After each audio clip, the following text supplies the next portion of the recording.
Hey everybody, welcome to Textile. I've been looking around on the internet for a long time trying to figure out where I wanted to buy my first RV from, my Winnebago 2021 Revel. One of the options that I had was to buy it out of state, and I'm trying to figure out if that was a good option for me or not. I actually did end up buying out of state, but today I just kind of want to talk about some considerations and things that you may not think about too much when you're actually looking at buying these things, and if buying out of state might be for you or not. Right? Well, obviously, one of the reasons to buy out of state is just that the general availability of inventory and even the price that you can get on the Revel that you're looking for, right? I mean, there's only so many local dealers in an area.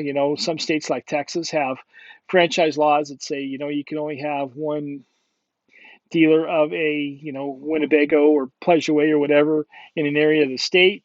So if you can't get what you want in one area, you kind of have to go out somewhere else and find it or settle for something that you don't think you want, right? So buying out of state could be a good opportunity for a lot of people. Also, maybe they'd like the dealer experience from out of state. The dealer in Forest City, Iowa, that's down the road from Winnebago, the Winnebago factory. A lot of people like to go up there because they get the Winnebago Revels fresh, new, no mileage. Basically, they're just driving it over from the factory. They receive it there and then drive it home in low mileage, right? So that's an option. But there's some considerations you need to do and think about because it's just not about going and buying a Revel out of state. There's other things you have to think about. So I have a good friend who lives in Pittsburgh, and he bought a big fifth wheel that he's had for a long time. And he told me, he says, my wife, like every wife, loves a deal, and she actually started researching prices of the trailer for them once they actually found what they wanted.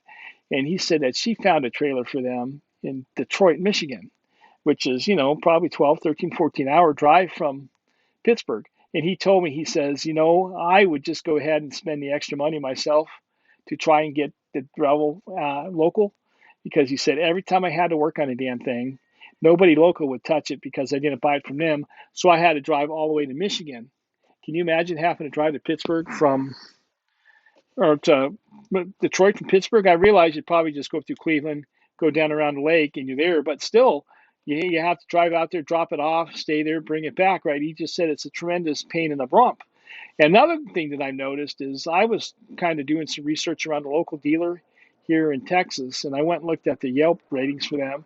And a lot of the complaints that they had about them were actually people who lived here, bought their rig out of state, tried to bring it back and get it fixed. A lot of the local dealers, right, they only want to work on the guys that they sell to because it's recurring revenue. They try to get them in first to provide excellent service to keep people coming back. If they start opening up and doing all their work for people that aren't around, it slows down what they can do for the general customers, especially for people who don't buy them. I personally think it's bad business because you get paid for services regardless who you sell to, but it keeps the recurring revenue coming back, and I can understand that. So a lot of these dealers won't do that. So I started researching, and I saw a lot of posts on Facebook and other places that kind of collaborate that idea about bad thing about buying out of state is where do you go for service and warranty work. And a lot of times warranty work you have to get Winnebago involved to get the local dealer to take care of it. You need to buy it from them. So that was all kinds of things to think about. So I got to thinking about that, and I'm thinking, maybe going to Iowa is not the thing I really want to do because it just may not be worth it. I may have to start looking here in Dallas. So I looked in Dallas, and I was having a hard time with the dealer. I couldn't find what I wanted. So I'm thinking, well, the next option is to go look what's in Austin, right? And then the next Winnebago dealer that I found was between Austin and San Antonio. And I'm thinking, okay, well, that's a 4 or 5 hour drive. That's better than 12. And Austin's a cool place to hang out if I had to stay overnight, or, I could actually drive it, drop it, and come back in a rental maybe, and still, make it back in a day. So it's not taking up a lot of time to have to get out there and drop the thing off, right? So that was an option. Then I started thinking, well, I drew a circle around the map, right? So Shreveport's 3 hours, 4 hours from Dallas. I can go to Oklahoma City, Wichita Falls. There's a couple options to do, but none of them fit my bill. So then I started looking around, and then I actually again, like I always say, it's better to be lucky than good. There's a National Indoor RV Center. It has a location not far from my house here, right? Just kind of the other city over. And they actually, if I got to looking at their website, it's like, you guys only sell pleasure ways. So I stopped to look at pleasure ways, and they said, oh, well, we do carry Winnebago. We can't carry Winnebago in Texas, but our Atlanta dealers and our Las Vegas dealer, and I think our Phoenix dealer is getting ready to carry Winnebago. So, Atlanta and Phoenix definitely has Winnebagos. And I'm thinking, huh. So I asked the gal, I said, so you don't sell the Winnebago here? And she said, no. I said, but suppose I picked the Winnebago that I liked. I knew what kind of color, I knew what options I wanted in it, I knew what the interior I wanted in it. Could I buy it from you and you guys service it? And she said, oh, absolutely. She said, we're the Winnebago. We have a Winnebago relationship. We're a Winnebago certified repair. We can do warranty work, and we support all our customers. It doesn't matter what location you bought it in. We'll work on it here. And I'm thinking, huh, okay. So I went back, talked to him again, asked the same question, got the same answer. And then when I actually had a chance to go ahead and make this Winnebago purchase, right, from in National NIRVC Center, I called the dealer again in Atlanta, and I asked the dealer in Atlanta the same question: can I get this fixed at another location? And he said, absolutely. You're a customer. We can do these wherever we need to. We can get you the parts. We can do a warranty service. We got you covered. Go ahead. So I went ahead and bought. Right. So that's great. Great for me. Great for everything. I got a good price. I got a great dealer. Actually, and you know what? They're going to service it locally here for me, so I don't have to drive all the way back to Atlanta, which is a 12, 13-hour drive straight down 20 to go and get this fixed, and then have to go out there, stay out there till they fix it, and then maybe drive around and come back, right?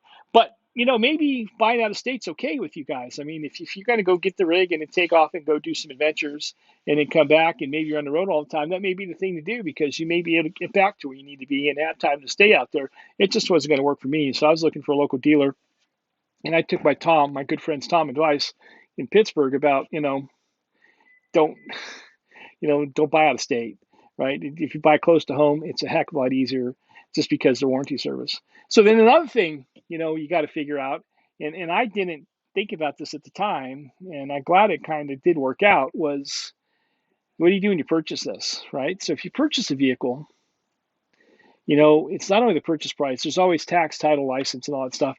And in Texas, it's registration fees and everything paid to the county that you live in, because, there's different, day use fees and fees for roads and bridges and, all kinds of stuff that they tack on to the tax, title, license. I thought that if you purchase cash, they handle that for you. You just paid the cash price, the TT&L, they shipped everything off, got it for you, your plates came in the mail.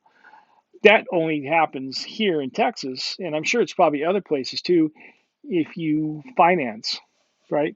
If you finance, they have to take care of that for you, because it's part of the finance deal. They finance into TT&L, so they get the money, they ship it off to where it needs to go, and then the plates show up, right? So when I bought from Atlanta in Georgia, the plates are 6 weeks. Right. So I had asked, when do you guys do that TT&L? And she said, oh, gee, you're on your own. You got to take care of that. Go to your tax office. We'll send you the bill of sale and the titles, as soon as we get them, sign them over, and then you'll get them, in the air mail overnight, and then you go take care of it. So it came here. It got it. I got the thing. I went to the tax office. Come to find out, I also had to have the rig inspected. And there's a couple other things I needed to do before they would actually issue me license plates and a sticker. And then, of course, we had some weather issues that we couldn't get out and take care of anything, so it kind of delayed it. But long story short is, it took me about a month to get the TT&L taken care of, get the registration, get the tags, and all that stuff. So I finally got it, and it's good. It's easy, right? But that was just something I wasn't expected to do. So if this is something else that you're looking to do and you think about buying out of state, make sure you understand what happens if you have to pay tax, title, license. I know California's got a bunch of different fees you have to pay and all that stuff. So what would happen if you ended up purchasing direct, with cash, or you finance through another entity, or you finance through the dealer? How does all the TT&L get taken care of, and how long do you keep the license for? So just, a couple things to think about. So in closing, basically, buying from out of state could be a very good option for a lot of people. Just make sure you understand the ins and outs of it. make sure you understand how you're going to handle the maintenance. If you're going to have to go back and get maintenance, if you've got somebody local who can do the maintenance for you and can handle the warranty work from Winnebago or whoever your dealer is. And then also make sure you understand how to do things like the TT&L and make sure that's all taken care of. And you'll be good to go. And sooner or later, you'll be out on the road enjoying your rig just like we are every weekend. Thanks for watching, everybody. Have a good day. Catch you next time. Revel on.